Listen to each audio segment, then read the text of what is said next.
is the second road race in the cycling calendar with the Trinidad and Tobago Cycling Federation. We're starting after rolling start, where the flag drops on the highway. Mr. Ram, Goes to the village flyover. And we cross the flyover and head back south to Candy Village in Bay, around the roundabout down in Bay, and back up north to end at the gas station just off the highway, the Tristar gas station. We're in for quite a ride this morning. It's just about 63 kilometers. We see a lot of clubs out there this morning, paging all cyclists, to meet the appropriate signal set out.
Rocklo.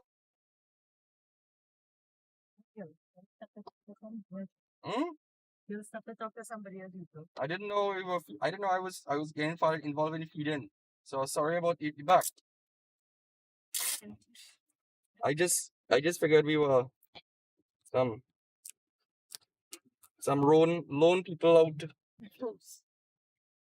Well, technically, if they had more support vehicles and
Oh, that's on. Good morning, ladies and gentlemen. We are live here at the Atto Bolden Stadium. It is I, the Guru Christopher Gill, with my trusty sidekick Mark Pugson and other trusty sidekick Cleo Chloe. Morning. Morning, everybody.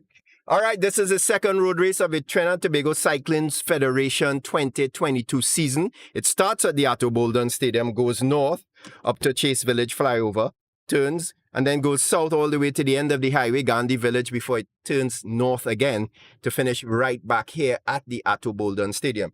Of course, you can see we have a camera. This is the first time, so if you get any interruptions in transmission, bumpy images, just take it easy on us. First time we up and running, trying a thing here.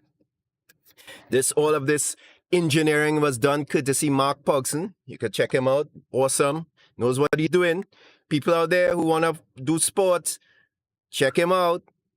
I think he has a website. I ain't sure, but we will sort it out. We will work it out. Of course, we didn't get a chance to talk to some of the riders. We are also an official feeding vehicle for Heatwave, best club in the land. People out there, all you Heatwave fanatics, Heatwave people, don't worry, we're going to win this race, I hope. We have some good contenders in this race. Of course, we have Adam and Joshua, who dominated the last event. We have one foreign rider in Jamal Eastman from Barbados, a former Heatwave cyclist, now riding for Stolly, which is a brand of vodka. Hope he's not drunk, and he didn't drink any. But of course, his other teammate, who was a former Heatwaves member as well, Edwin Sutherland, is not here. So just Jamal is here on his own, trying to get some fitness. And of course, Heatwave in itself has bolstered its roster with Kurtzen George and Guy Costa coming in. Both did not, yes, there I am, both did not enter the first race. Guy Costa would have been away, and Kurtzen, I understand, was in quarantine. Of course, like everything else, this is how it goes. All right. So we are going to be moving forward just now. The official car is passing us. And of course, as we go along, we'll see if cycling has changed. My answer to that is no. But hey, who am I? The girls named Sugar? No, I'm just Christopher Gill.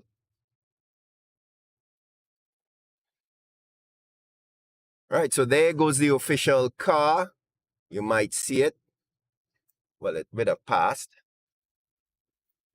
Good morning, ladies and gentlemen. Just spin it. The cyclists. And there. So here's the cyclists. You see some of them here. You see the famous fridge. There's Marco Geese. I want to say a fair-sized bunch.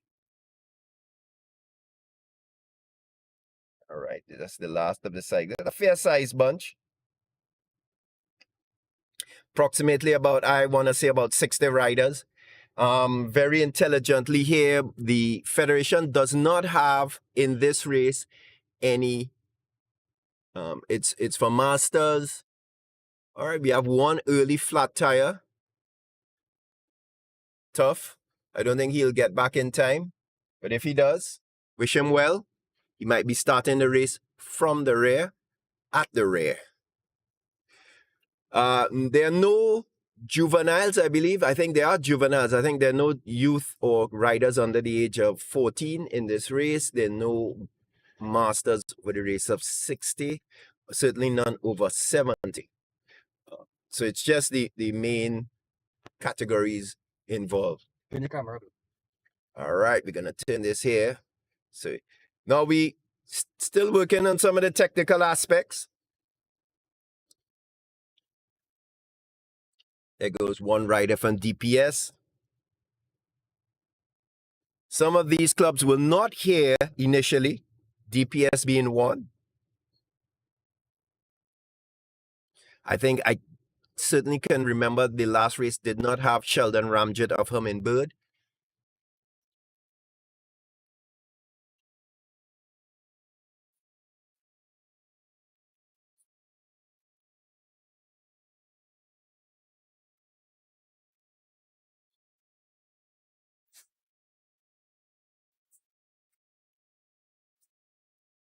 I get Gregory and them a live link to the race.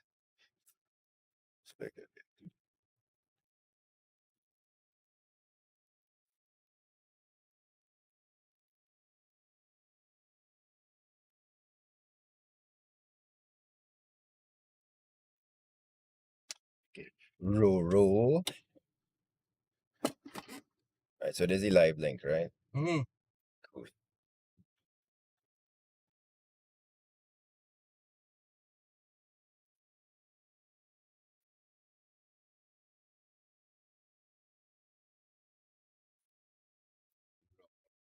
Row. I still call you one row, yes. My official.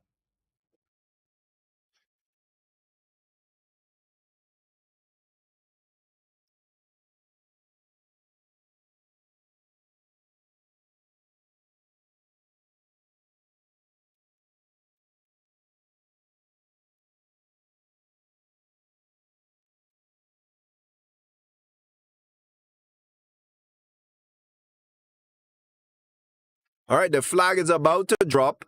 As you see, they come down the ramp very slow. Certainly not as slow as we had a very long neutral zone the last race. This time, much shorter neutral zone.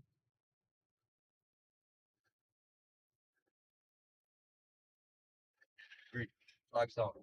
All right, the race has started, as I've been informed reliably by my good Ernst Weil co-pilot.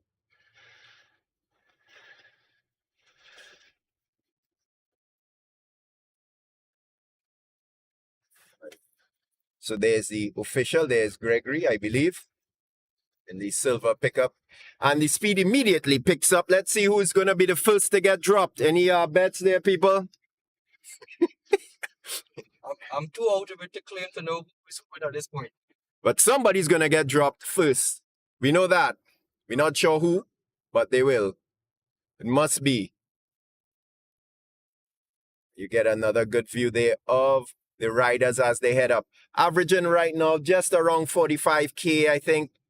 So the race has started pretty quickly.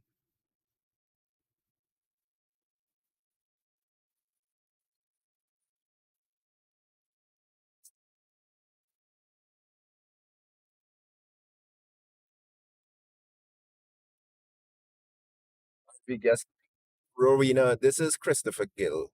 We are number 8, but we have the camera and I just sent you a live link for the race. So you'll see the race up and we are actually broadcasting the race live on Facebook and YouTube. Right? So if that link I sent you, once you click it, you'll actually see the images. All right. So we kind of behind the thing. So I know that not thing, but if anybody asks, that is why, right? You could know the vehicle because we have a tall pole sticking out the side of the vehicle with the camera on top. You might see us somewhere. All right, cool. Rowena? Yes, that was the president of the Cycling Federation, 3-time president. She's like Muhammad Ali. You get knocked out, you come back, you get knocked out, you come back, and you be president 3 times. Only in cycling can this happen. All right, the race is on. Looks like we have some acceleration.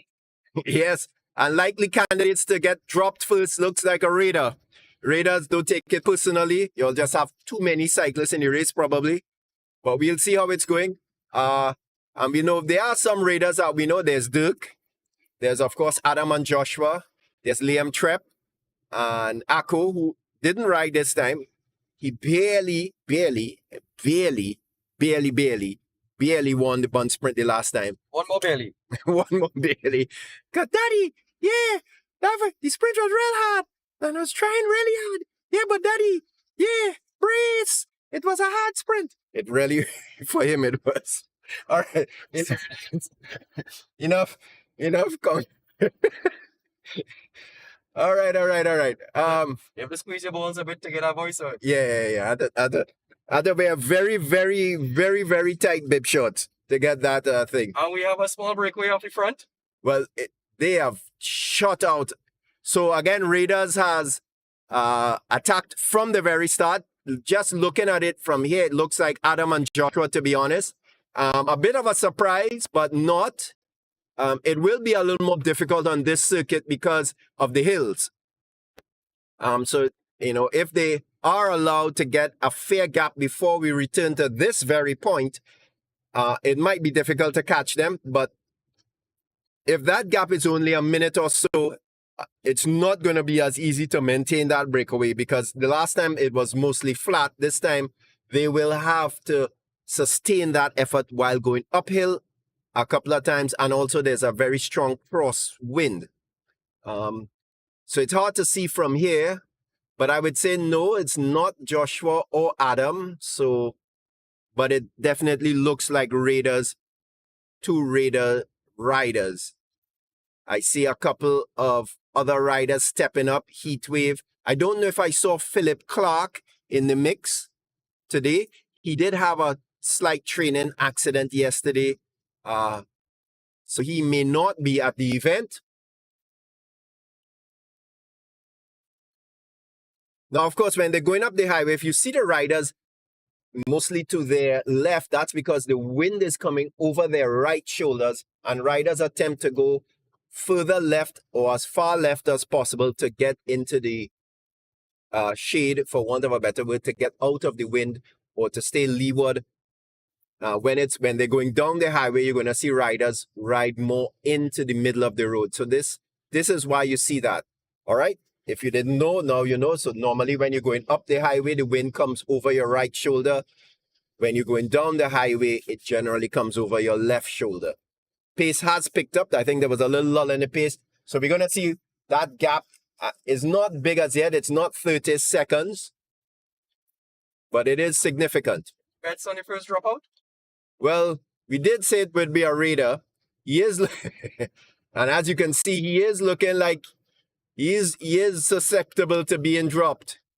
I would say he probably is dropped. Raiders, you've won the prize. Oh, God. Oh, God. Raiders, y'all going to hate me. I know it, but that's all right. You know what I mean?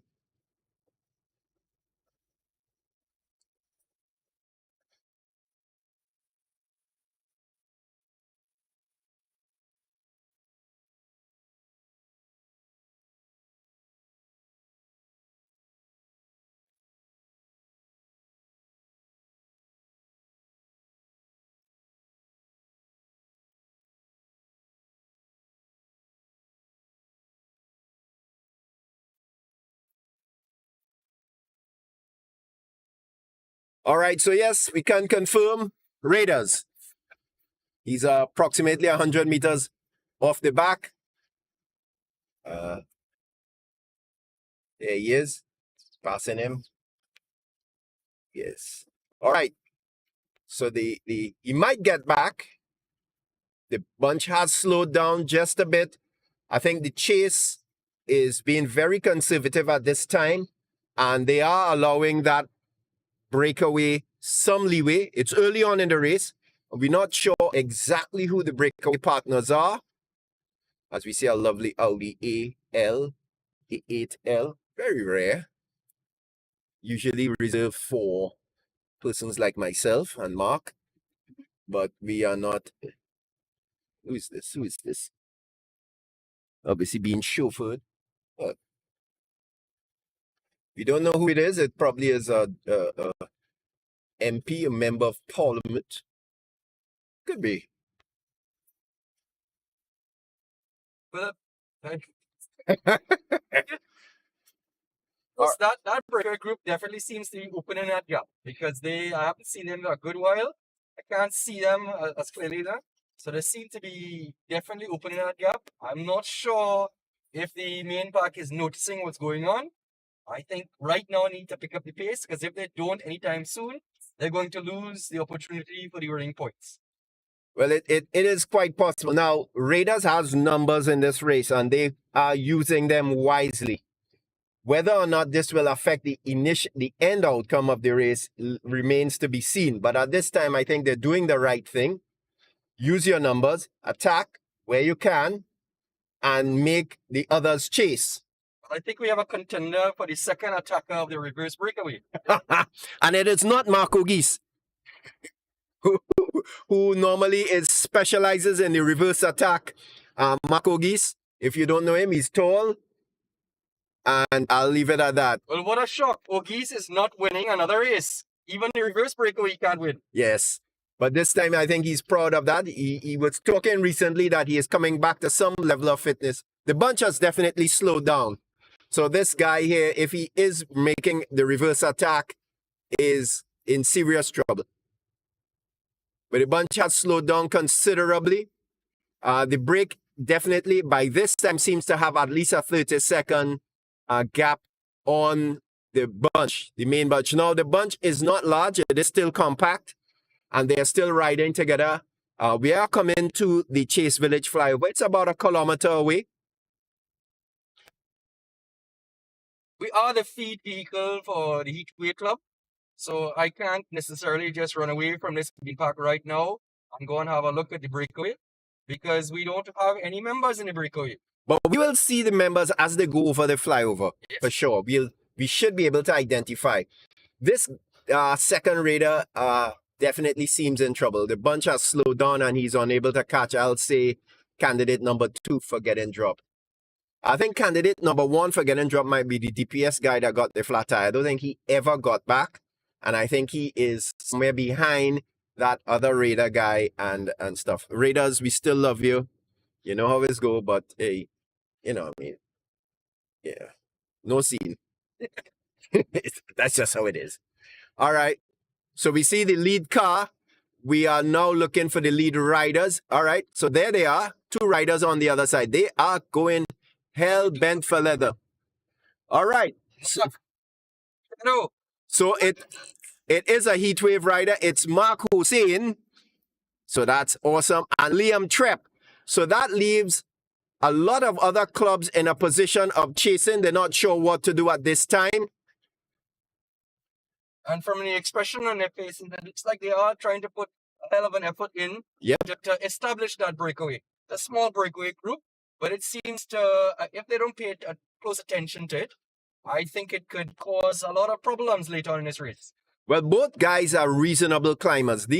On the highway here, we're not experiencing huge hills. It's not like a Tour de France or you're even going through Central where we have hills that are lasting maybe a minute or 2. It's mostly highway hills. Both guys definitely have the capability of going up those hills. Now, again, Mark Hossein was not, well, yes, he was a member of the, he did ride in the first race, but that first race was fairly flat. And this race, I think, is more suited to his abilities. So he is definitely going to have more of an impact. He's already having more of an impact. Liam Trepp finished 3rd in the last race. It's official. We have our second dropout. Yes. And as you see, that number on the side there is catching wind. It's a raider. There he is. Second guy to get dropped as we kind of focus right back on the bunch. All right. We are going to find out what that gap is to the leaders. And if we can get it, it looks like more than 30 seconds.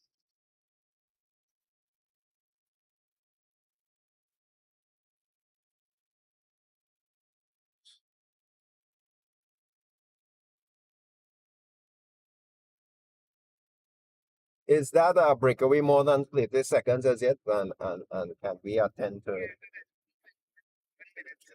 All right. So can we heatwave attend to our rider on the breakaway? Or can we? All right. All right. Thank you so very much.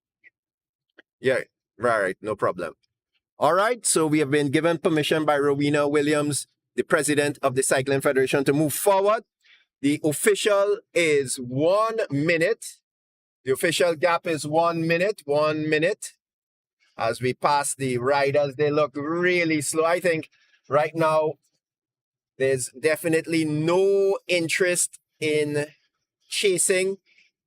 The main teams that would do the chasing are both breakaway and, raiders and heatwave. Neither of them are chasing. And at this point, these breakaway riders are just maximizing their advantage. All right, let's go. Can't see them anymore. So officially, the gap is 1 minute. 1 minute. aka Mark Hossein, aka Shadow, aka Renson, aka Shortbots Jr., aka what other AKAs does this man have? Mark Costa, aka Mumbly. He has quite a number of aliases, yet never involved in any criminal activity to our knowledge. But the gap is big, as you can see. We are driving here trying to find them, so they have at least a minute. They are definitely on the gas. They are not holding back.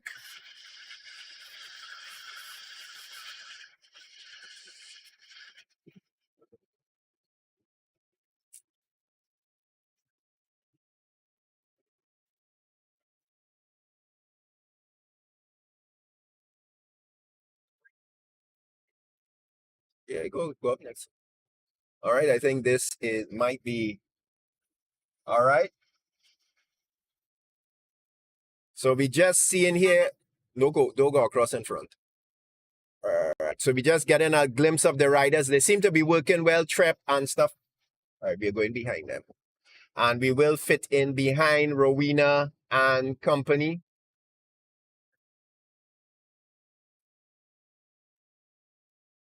So there you get a good look at the riders. Right now, they are averaging just a little over 40 kilometers an hour. They are almost back to the Hoover flyover. And if I look back, I cannot see the bunch. Now, I'm not going to turn the camera around. I'm looking back. They have a decent minute, maybe a minute and a half. I think of course, the stronger riders in the group can wait for the hills to chase this break. But if they wait too long, it may be a case of both these riders would have gotten enough of a gap that you can't catch them at all. All right? So, Renson, a.k.a. Shadow, a.k.a. Mark Costa, a.k.a. Mumbly, a.k.a. I don't know what other name. AKA. You have so much AKA names, you might as well just be AKA. A.k.a. AKA squared. The second power. Yes. Now, going down the highway here, the wind is never really at your back. I want to explain. You are heading south, but the wind tends to come sort of I want to say it blows southwest or southwest. So it still comes across you, but it's more behind you than in front of you. It is a crosswind at this stage.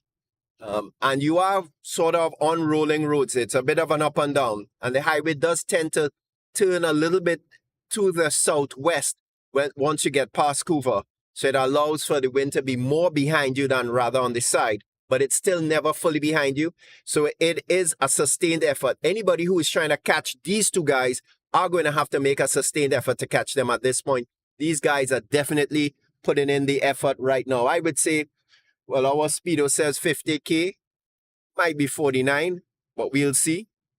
All right, so we just want to say, of course, good morning to all the viewers out there. We want to say good morning to all the cycling fans out there. Of course, if you have the link, spread it like margarine to everybody. Guys, just want to note that this is a kind of a test feed. This is just a kind of a pre-option thing that we put together to try and cover this race. We can put, as I said, more GPS feeds and maps overlays on top of our next coverage. But as I said, please note that this is just a little bit of a last minute thing we put together.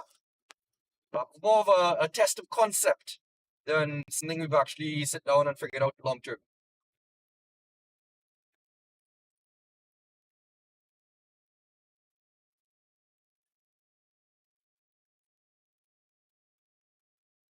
I think Mark needs to, AKA, Mr. AKA squared, needs to conserve himself. I think he looks like he's opening up his hips a little bit. Looks like he may be pressing and pushing himself a little bit close to too far that I like. I hope he's staying well within his limits and is able to stay with his breakaway. The problem with a two-man breakaway is that you literally have nothing to fall back upon.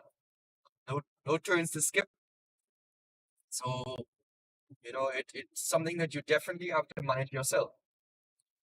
Oh yes, it's a different concept. But it's always interesting and really good when you have two riders who are committed to the break and working together. Of course, it's an uneasy alliance. They're working together for now. That might change 2 minutes from now. It depends. Of course, when we get to the first hill, we'll see how both riders react to it. It's always going to be difficult when they get to the hills. You have riders on the flat. A rider might be strong on the flat. He gets to the hill. He starts to feel a bit weak, and the other rider can put him under a bit of pressure. So it's always very interesting to see. The other thing is, how will the bunch react when it gets to the hills? Because that's a point at which many of the stronger riders in the bunch can attack and make up the gap to the break rather easily. So it really depends on a lot of things. Again, it depends on the gap when we get to the bottom of the hill. The gap was a minute at the turn. Right now, the gap could be over 2 minutes. They have been increasing the gap steadily. Now note, guys, for those who are a little bit new to cycling, you'll notice that nobody from the Heatwave Club is going to attack the main group because they already have somebody in the breakaway. So it is not their duty to try and set attack.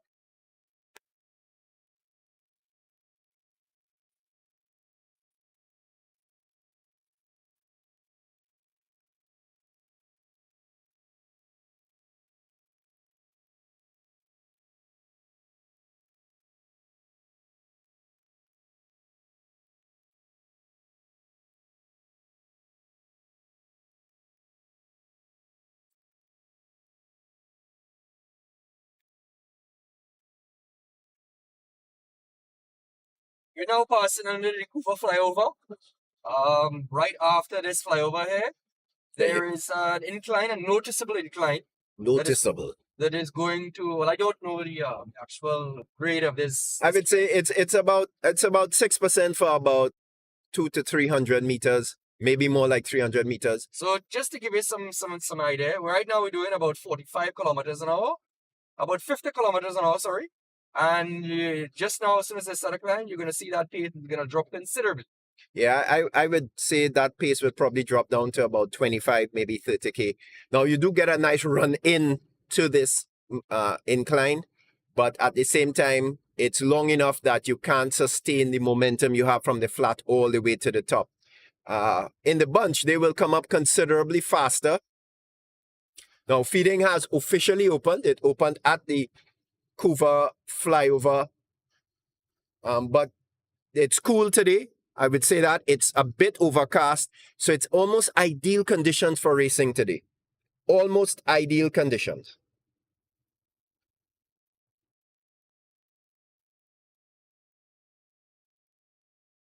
They are climbing the hill a little bit more than I expected. They're doing about, I would say, about 30 kilometers an hour. But it is dropping. I can see maybe about 28 it could drop down to. But they're climbing pretty with decent pace. Yep. And due to the length of the hill, guys can't climb it on a big chain ring. If it was a much longer hill, guys would probably go into their small chain rings. But right now, guys can climb. Now we see some of the feeders at the side, guys at the side of the road, people looking to feed.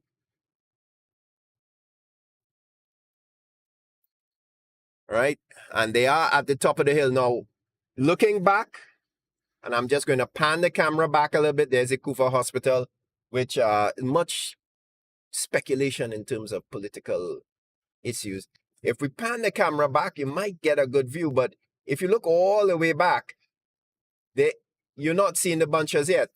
So the bunch has not passed the Kuva flyover. That generally, maybe they just came into view.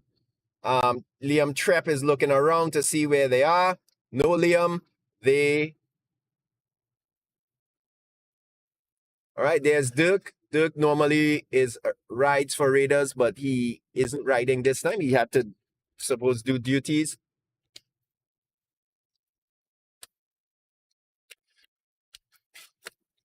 I think that's Betty. I think that's Betty Alexander for Raiders. Right, okay.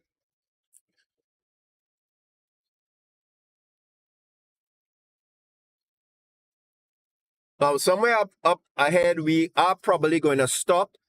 And then what we do is attempt to find out if any of the riders need feeding. We'll choose a hill and we will check the time, and then we'll probably have to step back on the gas and head out. Pull up next down. Let me see. Let's go inside out. Hey! Pull up, pull up! Just go next door. Don't worry about it. Betty! Check your feed on your phone.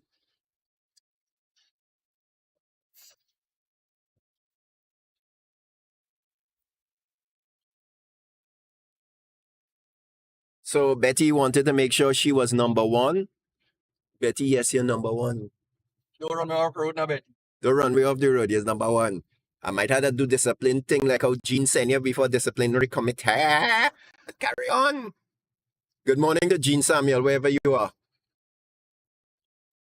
Right. So onward we go. There's a couple of vehicles parked at the side of the road. So it's still a big gap for these guys. The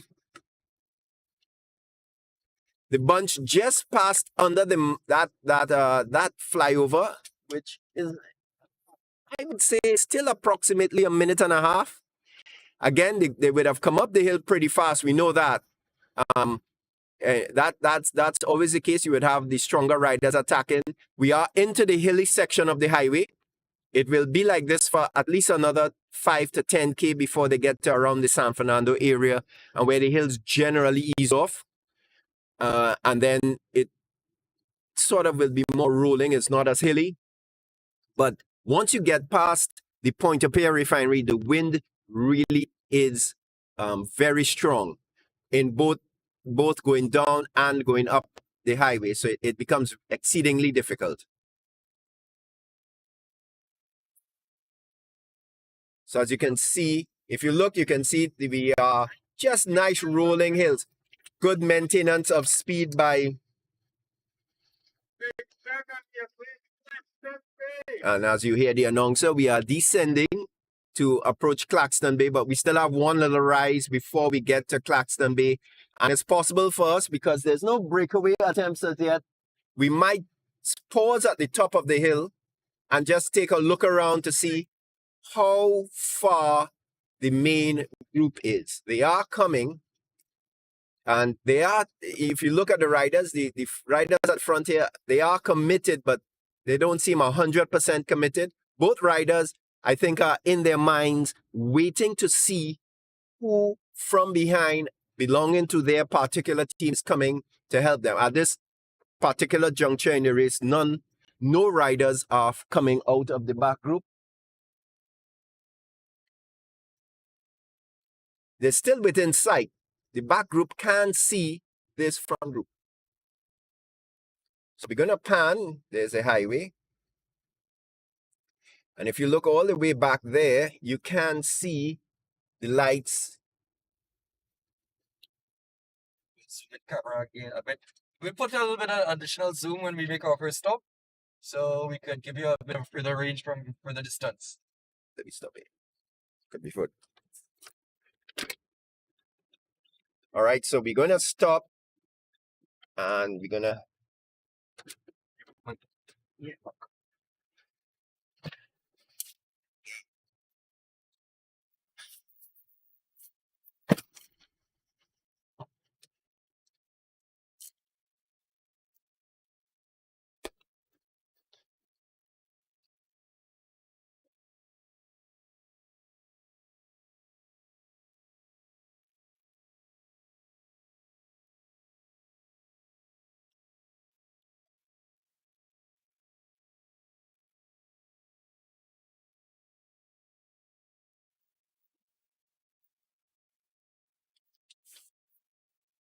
All right, so here comes the bunch. I say safely, just about a minute. No real urgency from the bunches yet. Bit of hard work by Pan. I want to know if it's Paniagua. We actually had a rider from Venezuela once called Paniagua, but this is not him. The rider from Venezuela that rides for Farmaco, I believe his name is Antonio, but I am not 100% sure.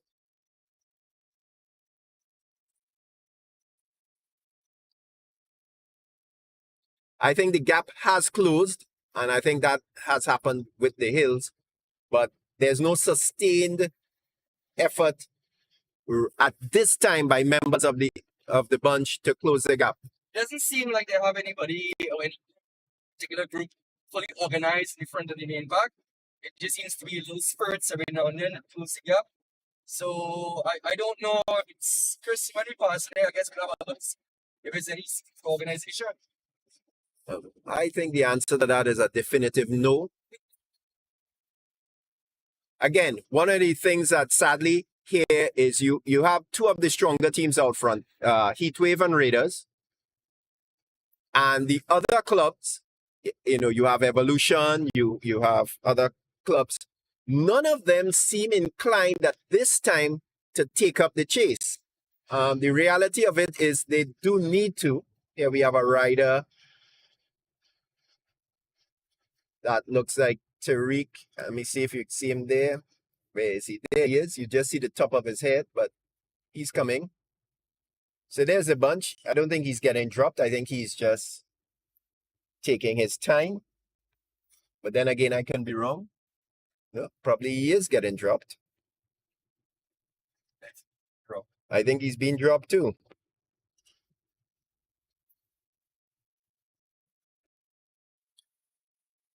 So let's just pan here. Bunch seems smaller, but I'm not quite sure about it. So you can't see the bunch as we pass if you're too close. Raiders are at the front, but I don't think that at the front is anything to do with making the pace. I think all they're doing right now is just controlling the pace at the front. So there you have the bunch as we drive away a bit.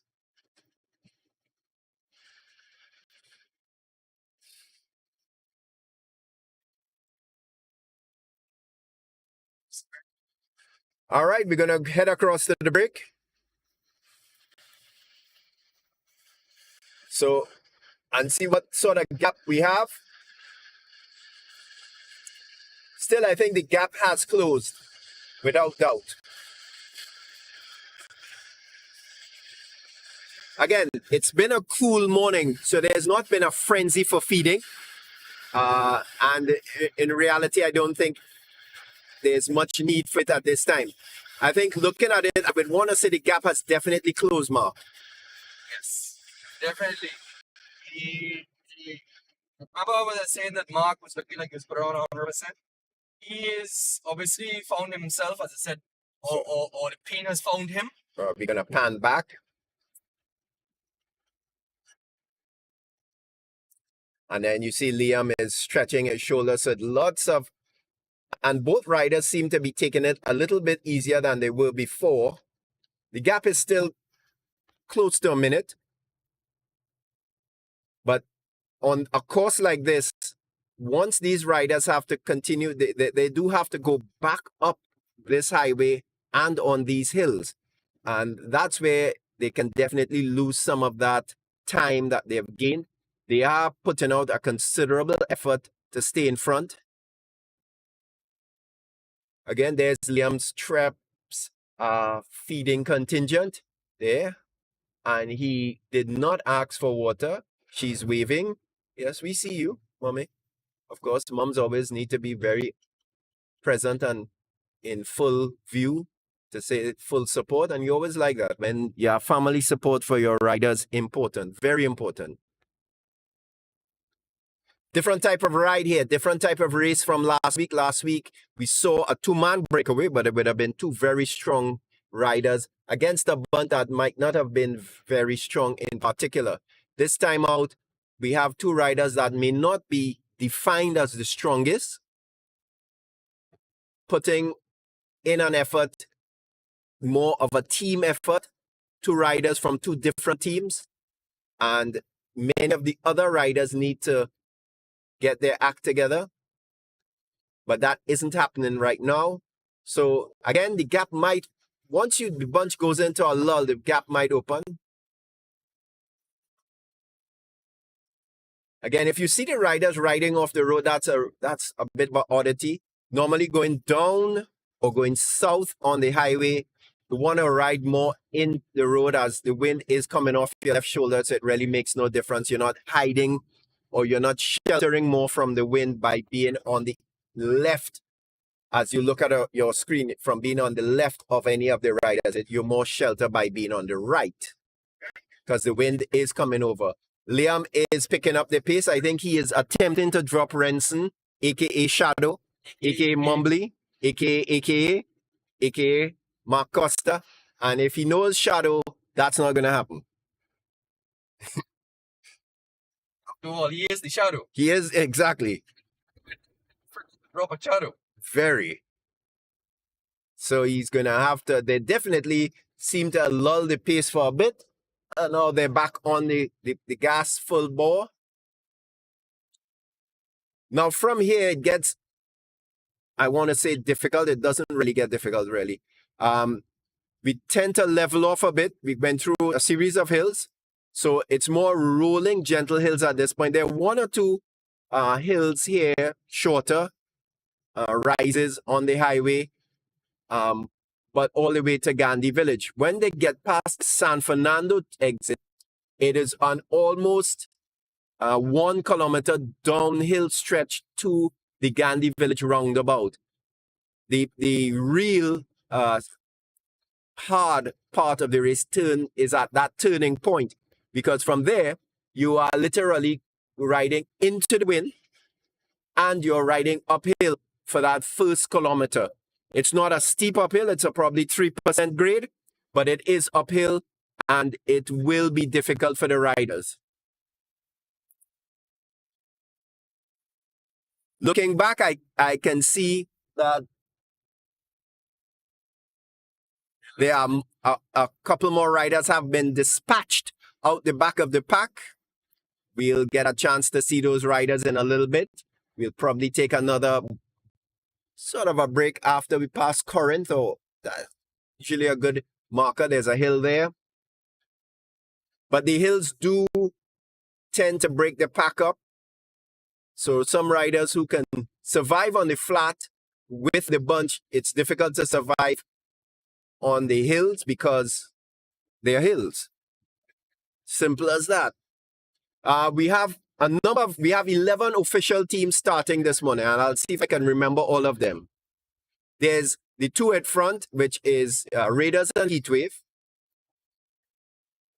Right? Of course, probably the two best looking jerseys in the bunch.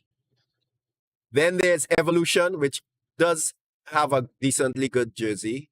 I believe there is, what's Rafi's club again? Breakaway. That has that sort of a multicolored fusion-y kind of with, fuchsia and blue and some other colors. So that's 4. There's Subclane. There's Hummingbird. So that's 6. There is Sonics. That's 7.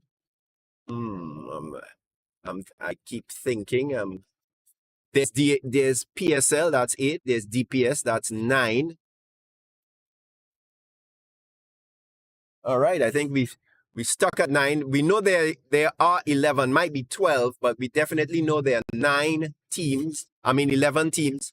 So far, we have gotten 9.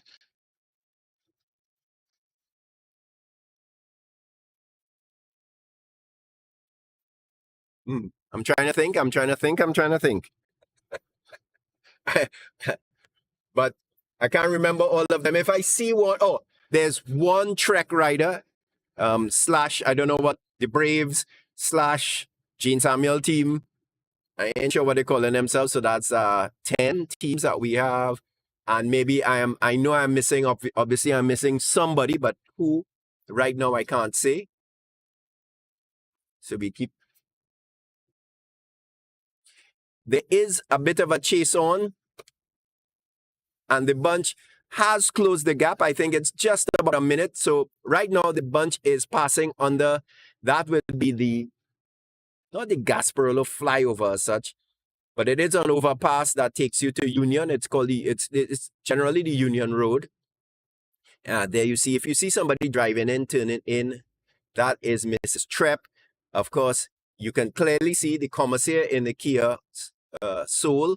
You can see Mrs. Trepp, who is not an official vehicle, following. And you can see Betty from Raiders following. So, Number one. number one.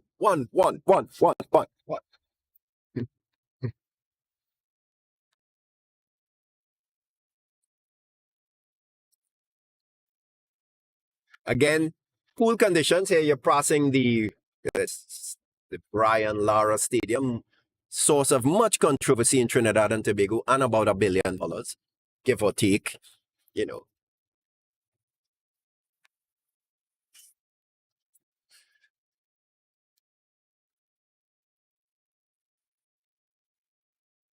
Again, both these riders are putting in quite an effort to stay ahead. The bunch is definitely chasing with some vigor. But the gap, I'd say, safely remains right now at about a minute, maybe a little more than a minute. There we see Doc Polleny, Mr. Ian Cole, and some people from DPS. I think that was Maurice, a.k.a. I used to call him Vampire. And there we see Roger fronting.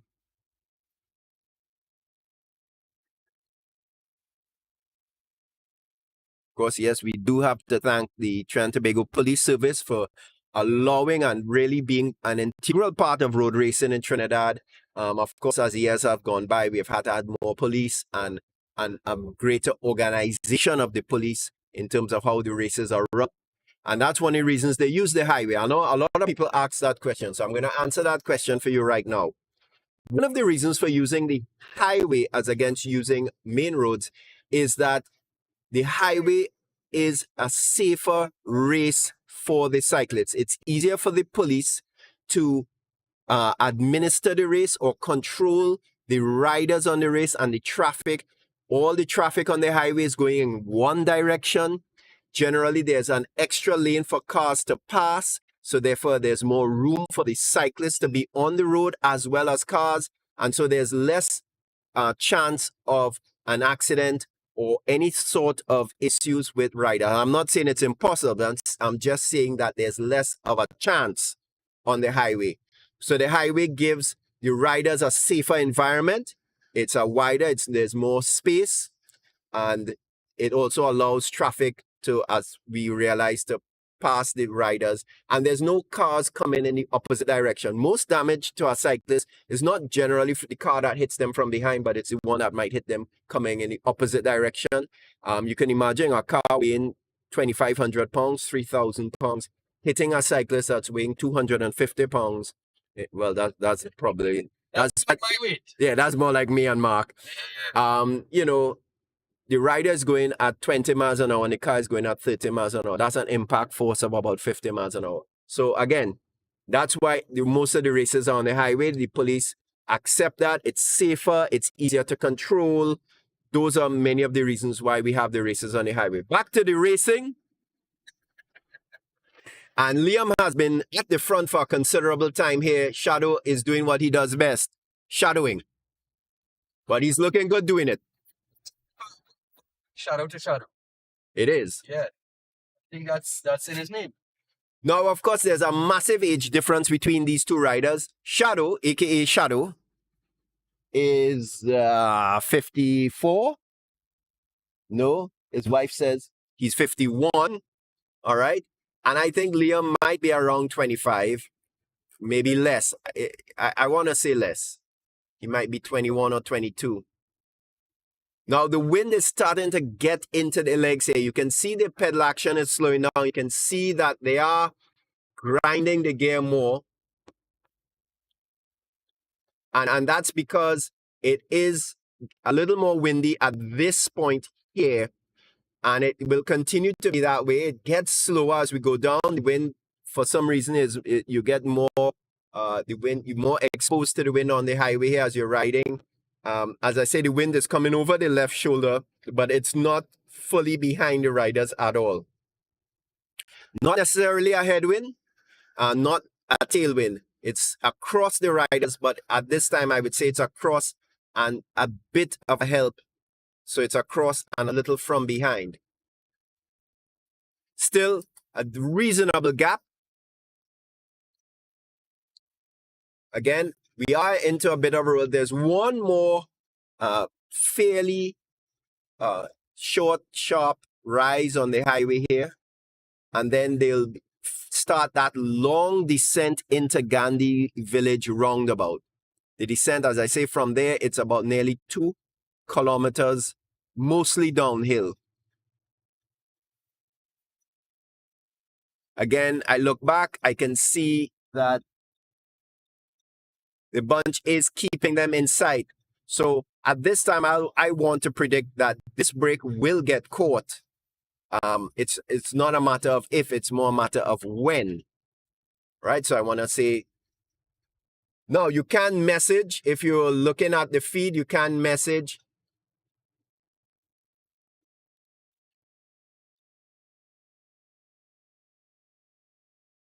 All right, this is DPS. This is DPS, and Don't know if the park. they were at the side of the road. I don't know what the trouble was, but I suppose the race is coming. There's definitely a split at the back, so the bunch has split.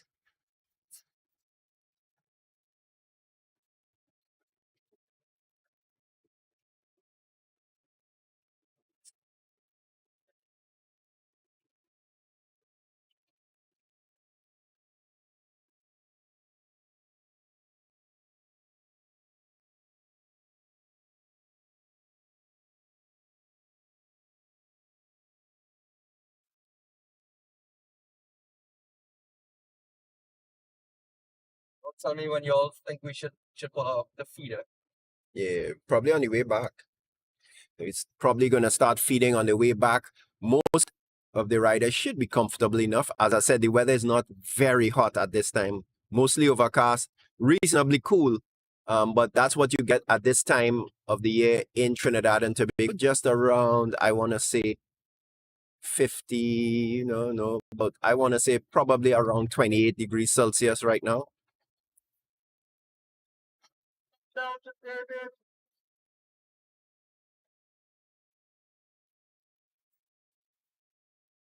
Drop back. Oh, no, to go. Oh, we could go around.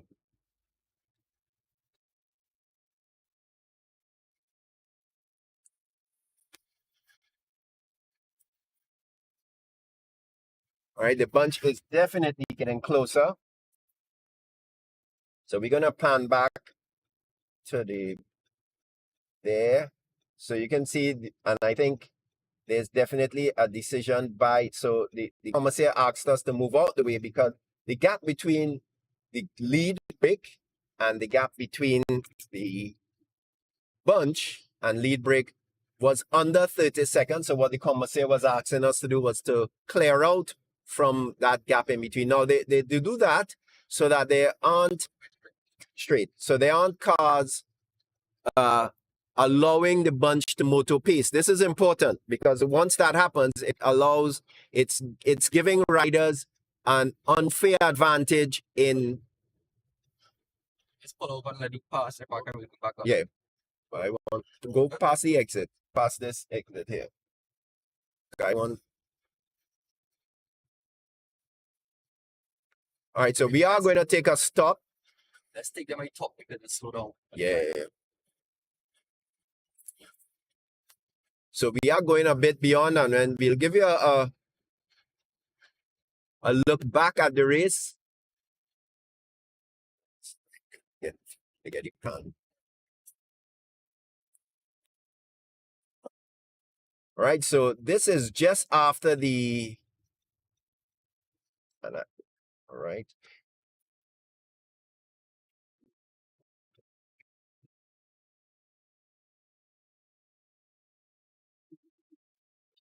fix that better next time.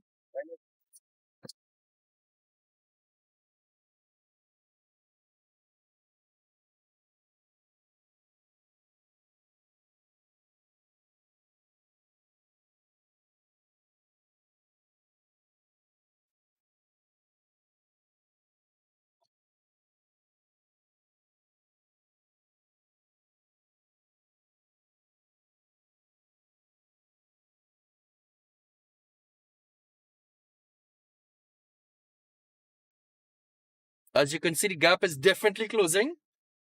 We could start start timer from now.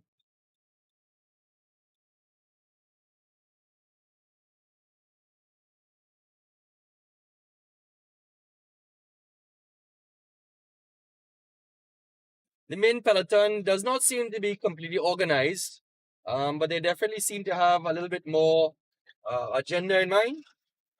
They have definitely closed the gap.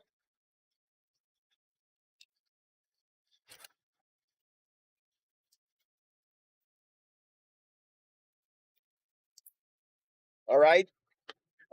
There is a group behind, and I think we let that group pass so you can see it. I'll have to close my door because right now you're seeing the bush, lovely tropical forest of Trinidad and Tobago, and that's and I have to do some acrobats here, but I am good. And there is a funeral, Trinidad style, because somebody was bowing for Flea. Don't do it under the sycamore tree.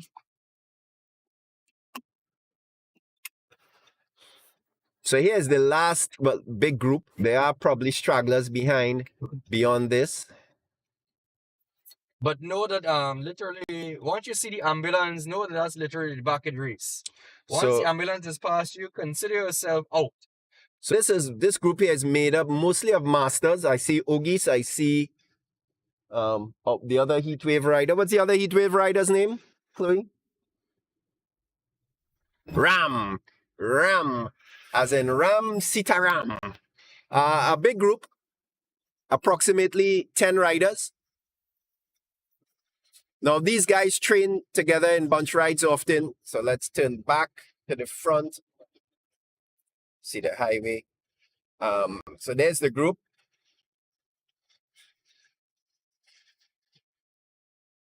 So there's only one there's, of course, one hummingbird.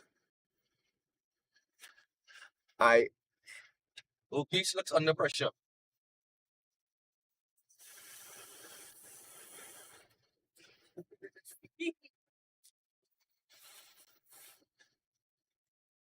That is, because of the angle. So there you see national mechanic, former national cyclist himself. Can't remember his name right now, but he's a former national cyclist. There he's riding for Central Spokes, and that would be the 11th team in the race, Central Spokes. So we had two mostly senior riders or master riders in that group. So almost a clear division. I didn't see any junior riders in that bunch. I did not see any junior riders in that bunch. That rider is Kevin Tinto. That's the name that escaped me just now. Kevin Tinto. Ayo Tinto. Ayo. Right, as we go back to the front, and you can see the main bunch there. They still have not caught the break. Now, of course, it's this road here is a road heading to Gandhi Village. It's sort of up and down, but it's generally this very steady grades, and it's approximately from here. It's almost all downhill to Gandhi Village roundabout. It's about 2K from here. I want to say 2K to Gandhi Village, give or take.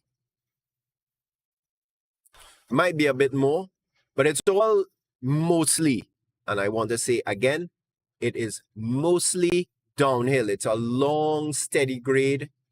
Once you get down, it's fairly flat.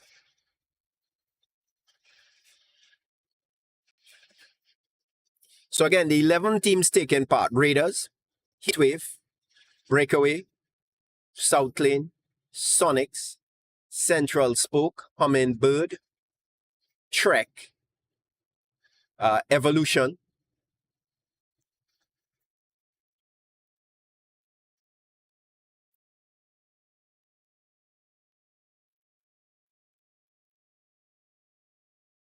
DPS.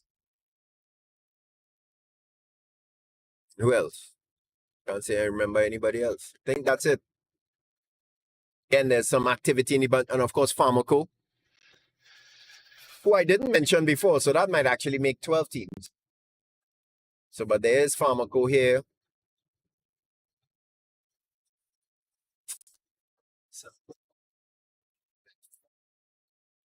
couple of riders making some attacks at the front.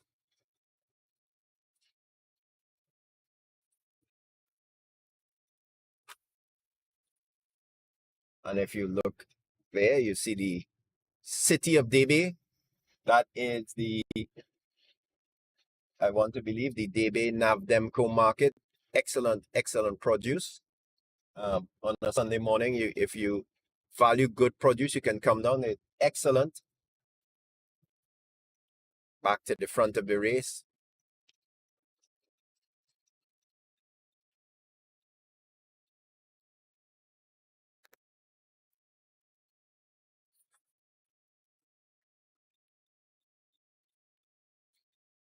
Breakaway is still holding firm.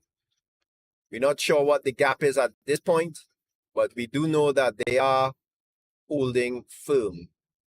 Can't be that big. I want to say it is quite possibly less than 30 seconds, or another team inside there, South Lane.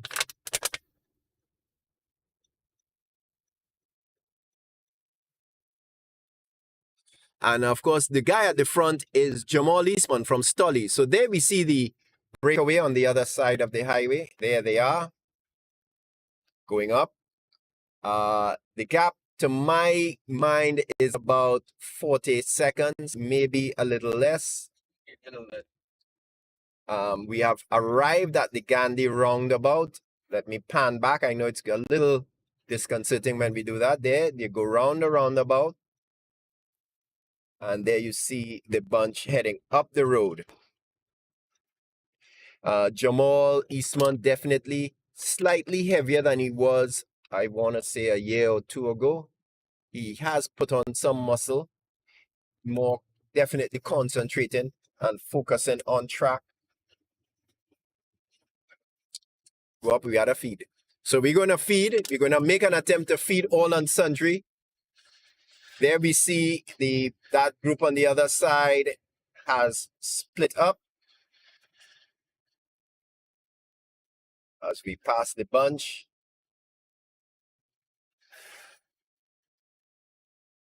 All right.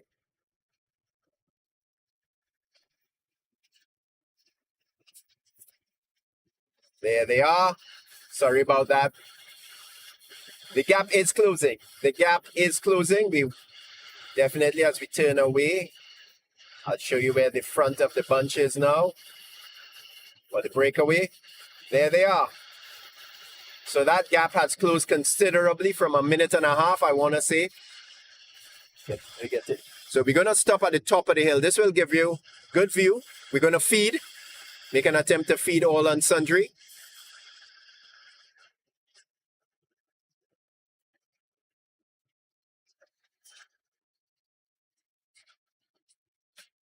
And, you know, just looking at Renson there, his position on the bike looks a bit awkward. He is definitely. And they're killing, but will the Peloton be able to catch them? I am not sure. As we head up, JB, all the way back to Suva.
I find it tough for this. No, you know.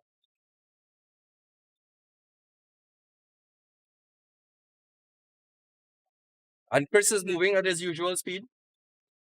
Yeah, Let me see these Mark guys. moving. Oh, look.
You're learning technique. All right.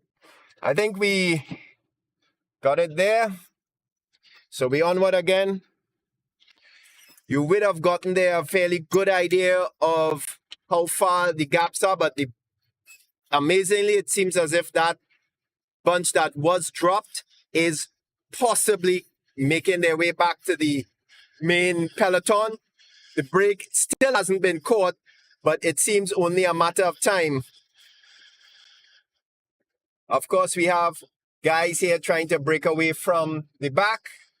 As you see, I'm not sure that's a good idea. When you're dropped, you're dropped. Just stay dropped. And then if we look further up the road here, we see that we have a bit of a split here.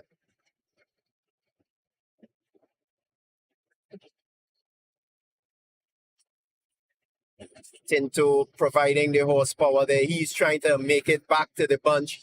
He's not that far off, to be quite honest, but it will depend a lot on if the bunch slows down, and that isn't necessarily going to happen, I have to say. I don't think it is. We just saw the guy that got dropped first. He is still considerable way behind. And now it's a bit of a feeding frenzy right now. You can see the feeders at the side. Remember, feeding closes at Gasparilla. But having said that, it's not been a hot day. And I'm pretty sure lots of people are not inclined to, a lot of riders have been refusing the extra feed at this time, mostly because of the cool conditions out here. Gonna see the bunch in a second. You're gonna see them.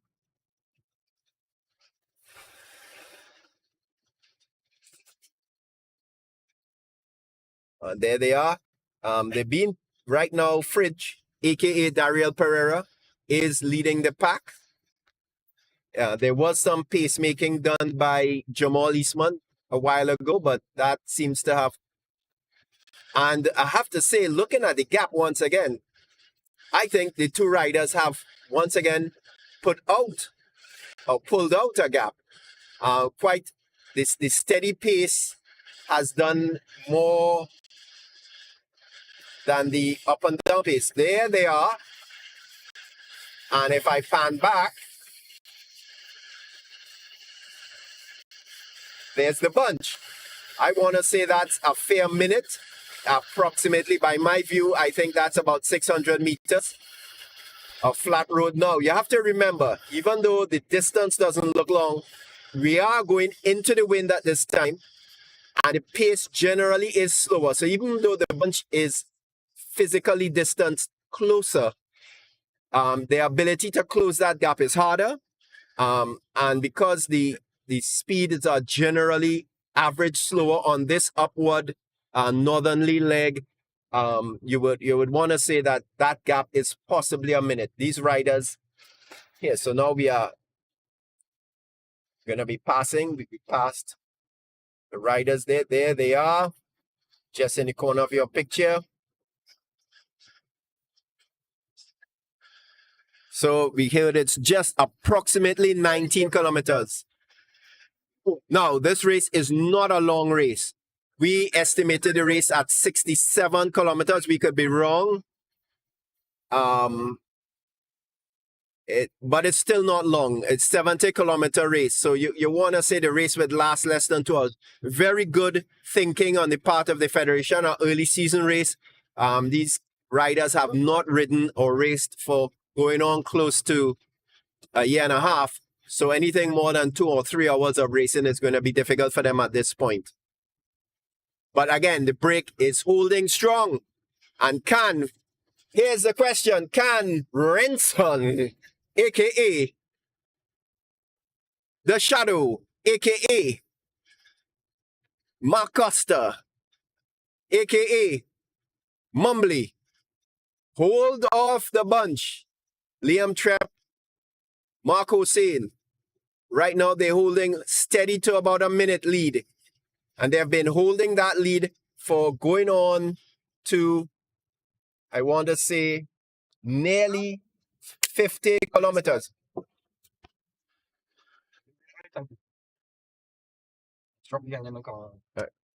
Somebody check a time now. Keep it up, bud. And there they go. They now pass us. It's a little tough going up the hills here. And as I said, even though you're not seeing them at this point, it is tough going up the hill because of the wind. The wind makes life difficult out here. You don't see it, but there's a constant headwind these guys are facing, and it's sort of a head crosswind. We still think it's going to be... Add 10 seconds this time. We think it's going to be a minute, even though the distance physically doesn't seem that great. The speed is definitively slower on this leg here. The average speed of the bunch as well as the average speed of the breakaway will be slower. And it's going to be difficult to close.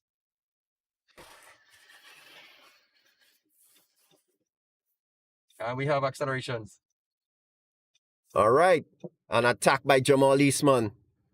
About a minute. About a minute. Jamal Eastman is trying to put a gap between himself and those chasing. So we're going to turn front again so that you can see. Notable riders at the back. There's Creepy. He's keeping vigil at the back.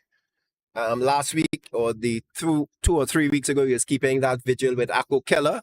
Both did a lot of conversing at the back about cycling's good old days. But that is no longer applicable. This time, lots more riding and a lot less talking.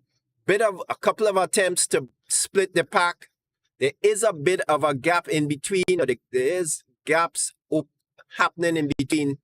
And again, it looks as if the gap has closed, but we just timed it, and it is possibly still a minute. Once the pace accelerates, the gap is going to yo-yo quite a lot between a minute and I would say 40 seconds. They can close as much as 20 seconds in a kilometer, when the wind is like this. But what it's going to take to catch this group of riders out front is a sustained effort.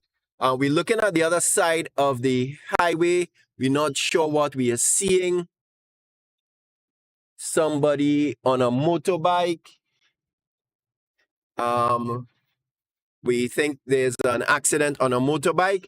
It's quite possible that one of the persons who was assisting in the race, and looking at the motorbike, it might be Roger Frontin. I hope he's okay, Roger Frontin. But there's definitely been an accident. It doesn't involve a cyclist. It looks like if it was just the motorcycle, and it might be Roger fronting. So please, anybody from his club or any one of the associates, please take note of that, and you might need to do what's necessary. Okay, a couple of people looking like they're stepping up their game in the bunch.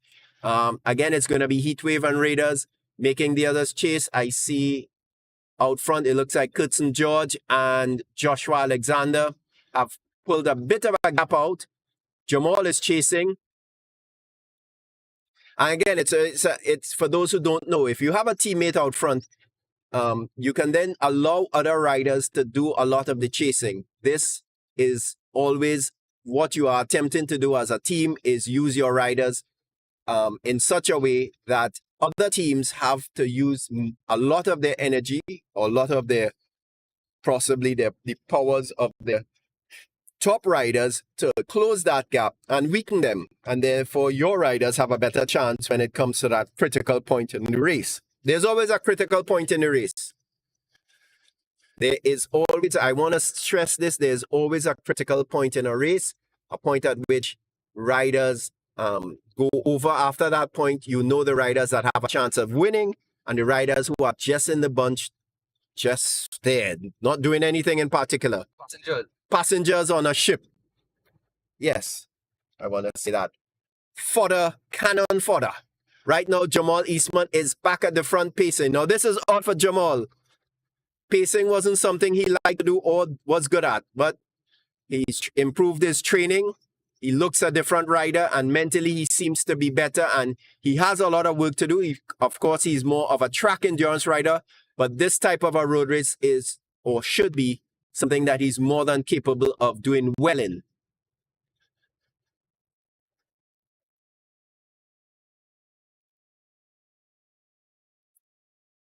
Oh no, I think Creepy has punctured. I think Creepy has punctured. Puncture, flatten. Might be the legs as well as the tires. No, it is a front tire puncture. We have another rider puncture, of course. That is Ryan Chin. Ryan Chin. He got a back flat. So it's quite possible that whatever punctured, Ryan also punctured Creepy. And a lot of times going up here, what you're going to find is riders are struggling to ride in the road. As you see the riders, let me focus there. You see the riders all basically riding on the shoulder. Again, the reason for that, the wind is coming from over their right shoulder, from the east. I know you can't tell east on the thing, but we are heading north-ish. We're not quite heading north. We're heading north-ish. And we are going to turn, and it varies between heading north and sometimes. So riders who want to put other riders under pressure will ride to the left-hand side of the road. And therefore, because you can't get out of the wind, even though you are in the wheel track of the rider in front of you, you are still, generally speaking, getting the full brunt of the breeze hitting you. So this is what cross winds do a lot of, and a lot of strong riders like them because they shut out the strong from the weak riders. And of course, who wants a weak rider? A wheel sucker. We don't like that. All right. But the news, the brake has not been caught. And every time it looks like that brake is going to be caught, Mark, it seems as if they pull back out a gap. Well, it seems to be that the group are doing this sporadic acceleration. And Jamal, yes, has come to the front, and a couple have come to the front. And even though they have the manpower and the horsepower to do it, they just don't seem to be able to get organized enough to do it. Nobody wants to create that form of, camaraderie, some form of cooperation. That guys, listen, we need to group together to close this gap. And once the gap is closed, then the deal is over and the race can continue. But once they keep, twiddly toes and playing this game, they're going to lose this race to the breakaway.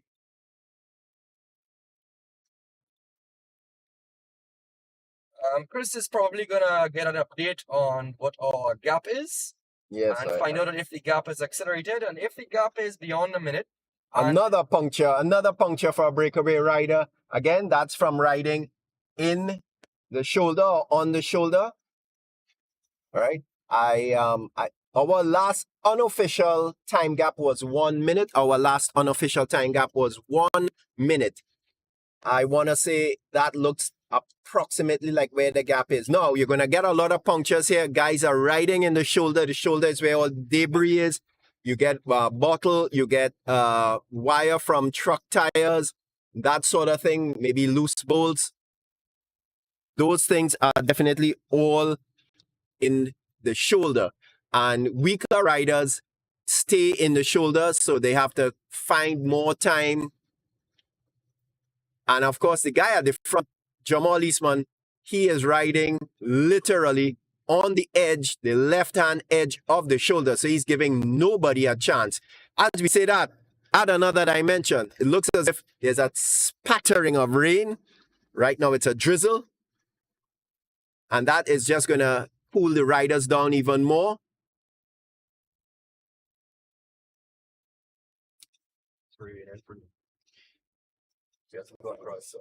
He doesn't think the gap is up. Well, yeah. No, normally, commercials go across when they think the gap is over 30 seconds. This gap is definitely over 30 seconds, but it's not quite a minute. It has been fluctuating. These riders at the front have done an excellent job. If you look, and we're just going to pan a little bit, you can see them out there. Now, that physical distance might be about 500 meters, but at this speed, the average speed on this upward leg is slower. That is still approximately 45 seconds in my estimation.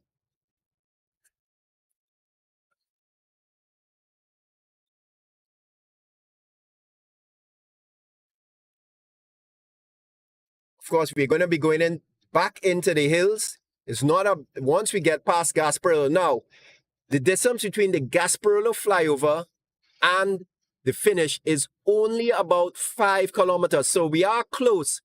We are within the last 10 kilometers of the race. So it's important to know that if the race winning move is to be made, from this bunch, it needs to be made now. And we think that's going to happen as the hills come up. It's getting difficult. You can see riders at the back are suffering. You can see guys' shoulders are dropping. They're moving left and right.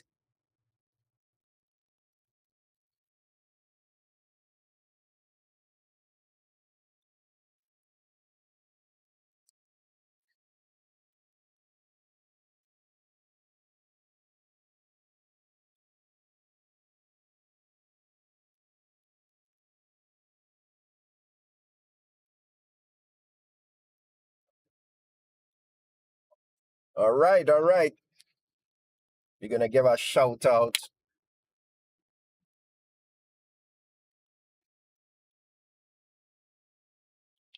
Let's see. All right. So Stephen Rodney. All right. Jarrod Phillips, it says awesome coverage. Of course, it's me. Chris Gill. I don't know what you're trying to say. All right. We have a couple so far.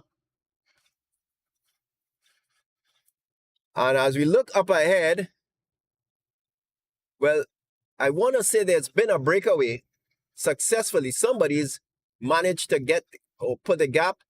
Or is it that the brake has split? It's quite possible the brake has split and Liam Trepp might be putting a gap on Renson. We're not sure. But the gap has suddenly closed. And the bunch, as they go up this incline, it's all changing rapidly. Lots of riders getting spat out the back.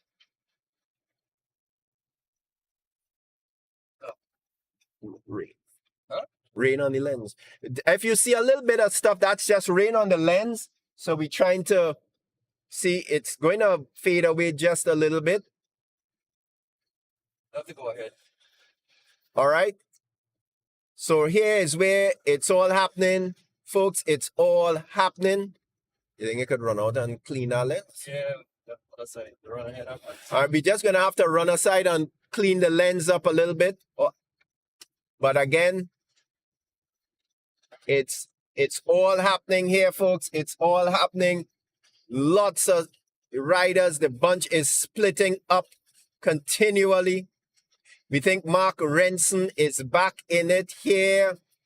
And we have a little bit of an attack. so definitely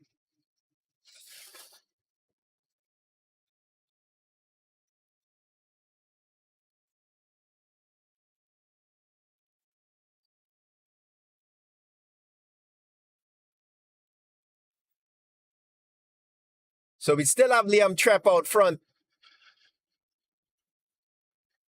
Oops. But he is definitely losing gap.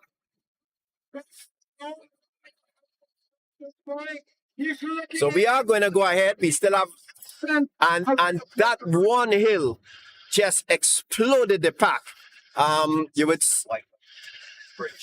You would swear there was a Iranian terrorist in the middle of the pack. Total bombing. Everybody's blown up. What we have right now is Liam Trepp out front. We have Kurtzen George, Joshua Alexander, and it looks as if that other rider chasing will be Jamal Eastman. And then we have the bunch behind, which contains Sheldon Ramjet, Guy Costa, Brenson, and a couple other of the favorites. Adam Alexander did not ride today. He was, I believe he might have been the winner. It might have been Joshua. Of course, this type of course does not suit him.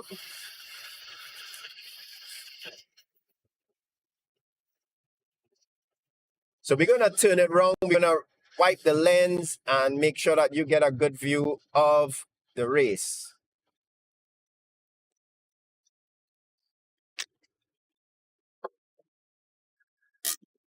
If you don't hear us for a while, we're doing our thing.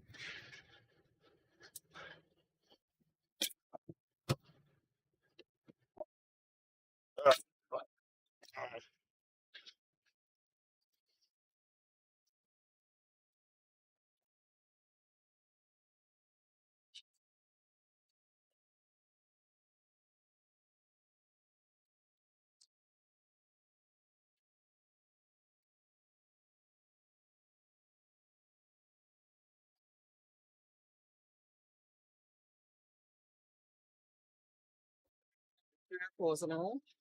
Oh, yeah, boy, look.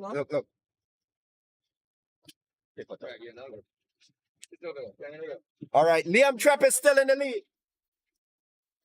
Checking over his shoulders, looking for those cyclists behind, just to get a gauge of where he is and to do to bring this home. Will he be able to do it? Let's wait and see as we approach Claxton Bay.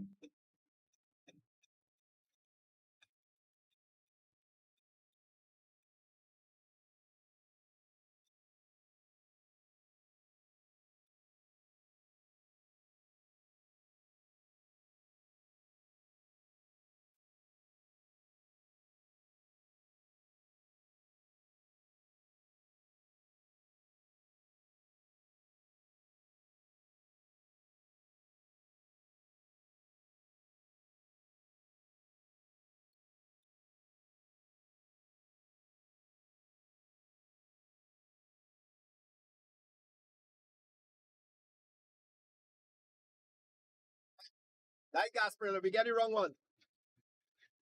Oh God, oh God, oh God, oh God, oh God. Nothing because I get tired. All right.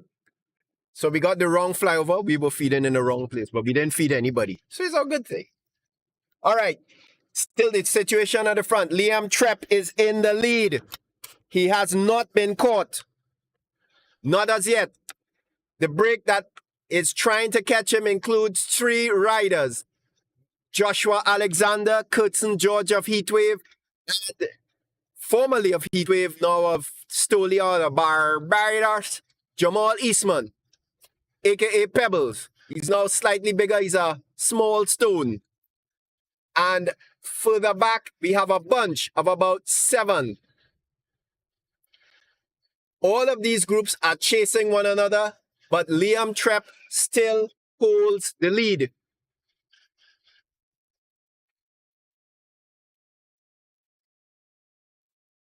And he's still holding a considerable lead. Now, this is probably the hardest hill on the highway. We're coming to right after Claxton Bay. And what it does, it's approximately 500 meters long. It is into the wind. The grade is at least 6%. And it is going to be difficult. I don't think at this point, if they don't catch Liam Trepp here, it's quite possible they will not catch him. The bunch has slowed down. The three chasers will not.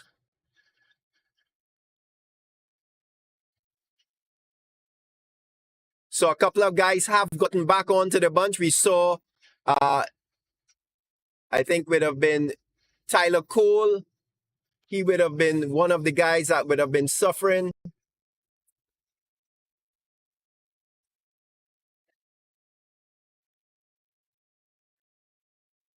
Liam Trepp is still in the lead. The gap is shrinking. That's where it is there.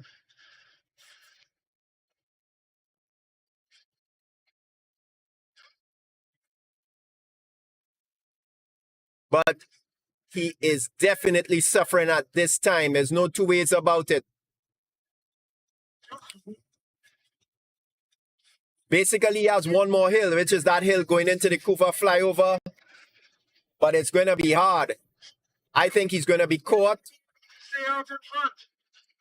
I think that group is going to catch him. And when that group catches, I think Joshua Alexander is going to attack. Don't mark my words on this, but I think that would be the smart thing to do.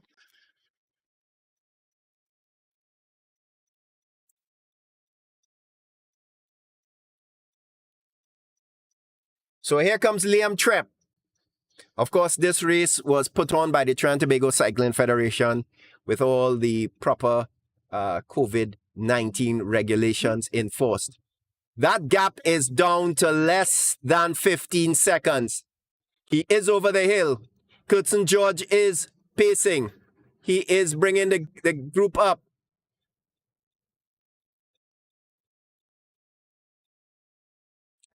But they haven't caught Liam as yet.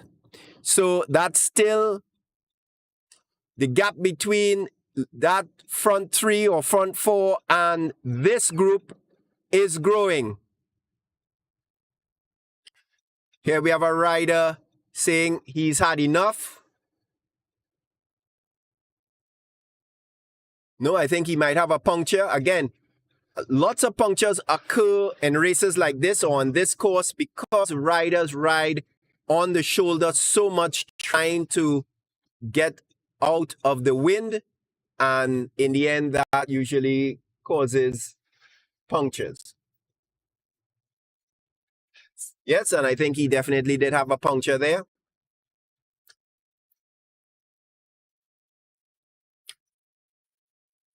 Not a hardcore puncture, but he definitely did get. Looking forward at the race. So we're going to turn forward. And you're going to see, there's the bunch.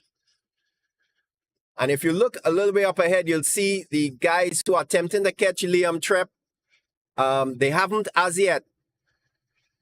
But I think up this next climb, they will.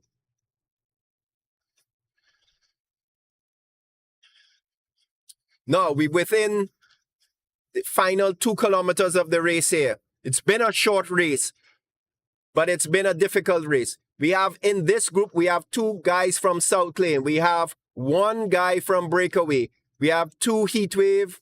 We have 1 Evolution. We have a Hummingbird, and we have a couple of riders, and 1 from Pharmaco. If you look up the road there, you see the guys, and they are really close to catching Liam Trepp at this point.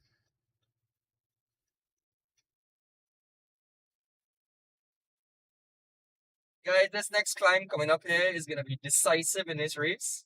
I think so. I think that that this is what some could consider a powers climb.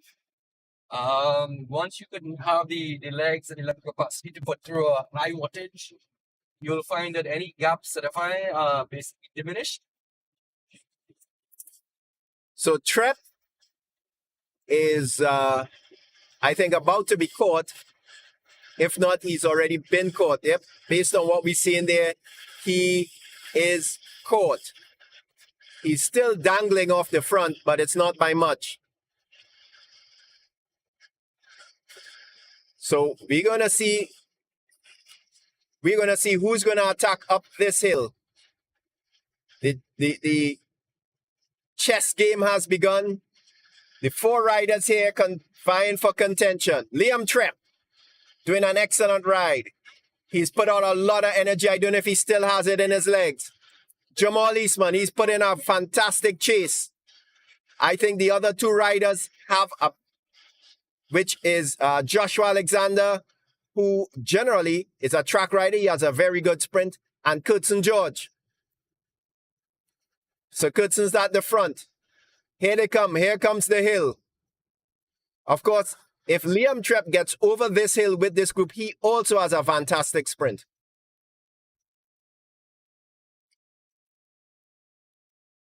Oh, just a bit of a touch of wheels there.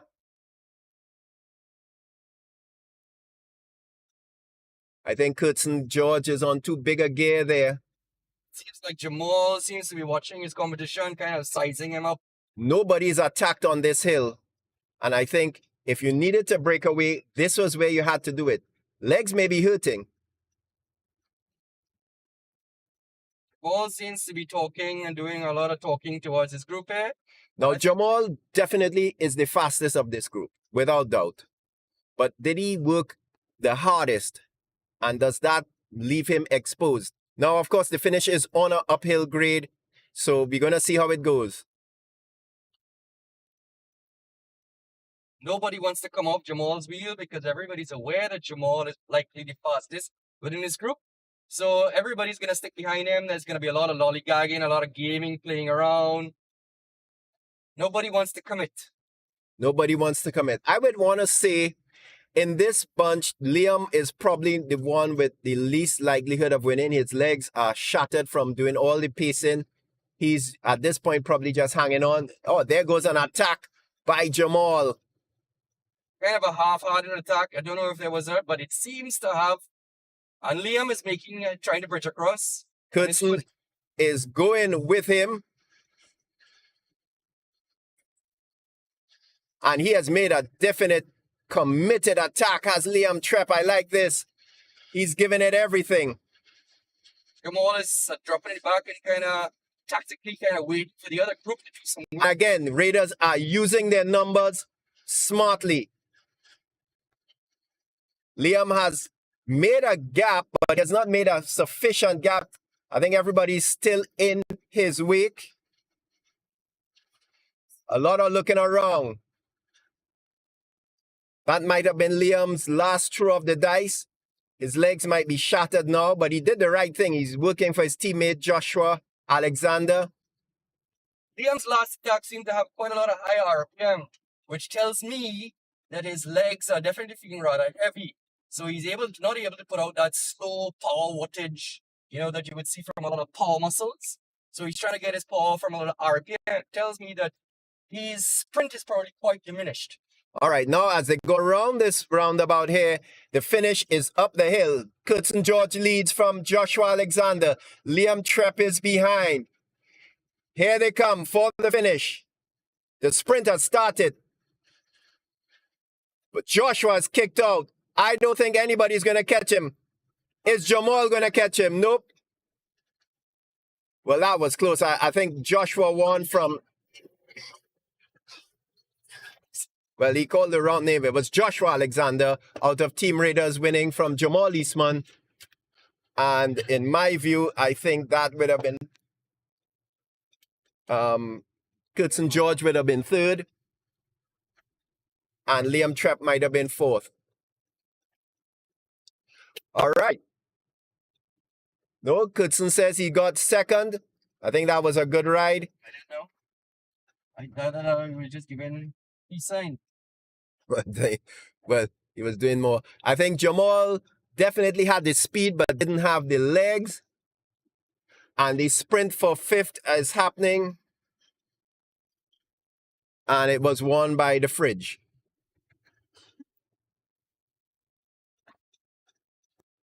So we're going to give you, sorry for the thing there, is the finish line somewhere there approximately, is the finish line.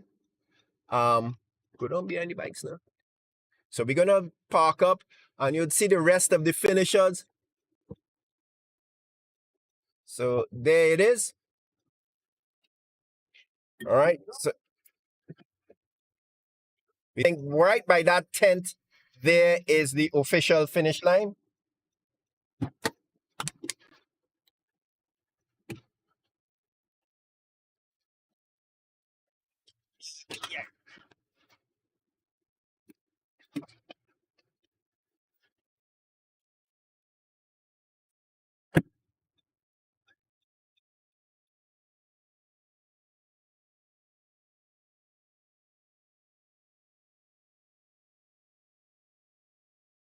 So right now, we're going to get the official results, and we'll try and get an interview with a couple of the riders and possibly some officials of the federation.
Mike, but I could have set up all last night.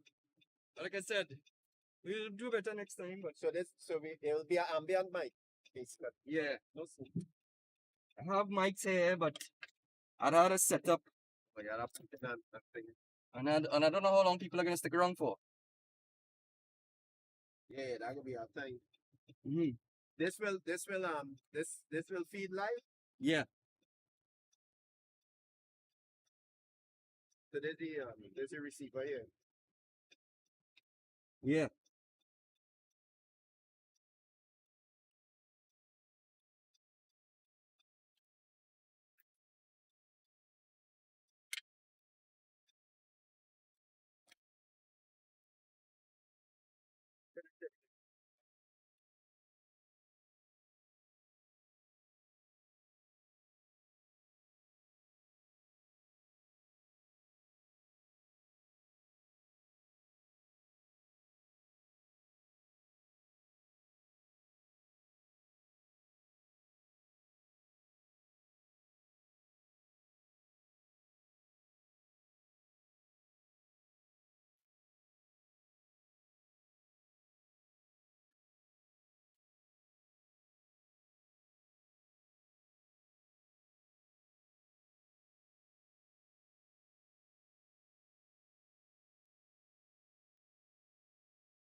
Take it out. Just lift out move it.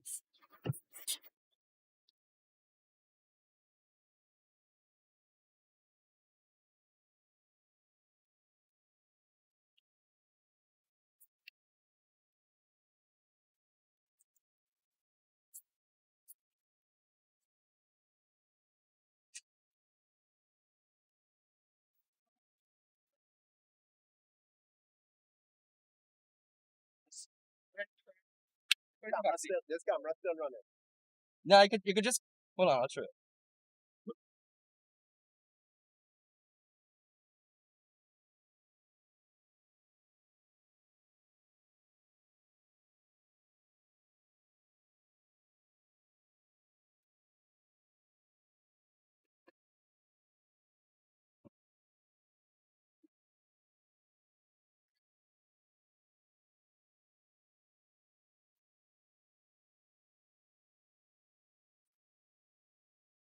Right. We live there on the purple. You have audio? You have audio? Yes. Hold on.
Hmm? Yeah, you walking around with the portable with the wireless. Yes, they have.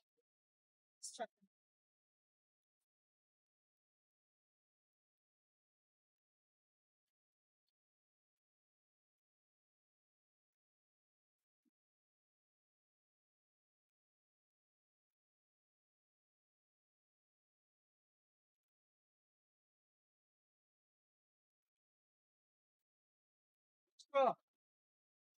Yeah. Yeah, that was back gap. And then Liam make a last attempt, but didn't get through. From third. Huh? Ogis? No. Oh, um, yes, I think he got third. I'm not sure between um Jamal, if Jamal got second or not. So it's either between Jamal and Mark. Look, he interviewing Joshua right now.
Yeah, Bag inside, yeah? Huh? The bag. Yeah.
Generally,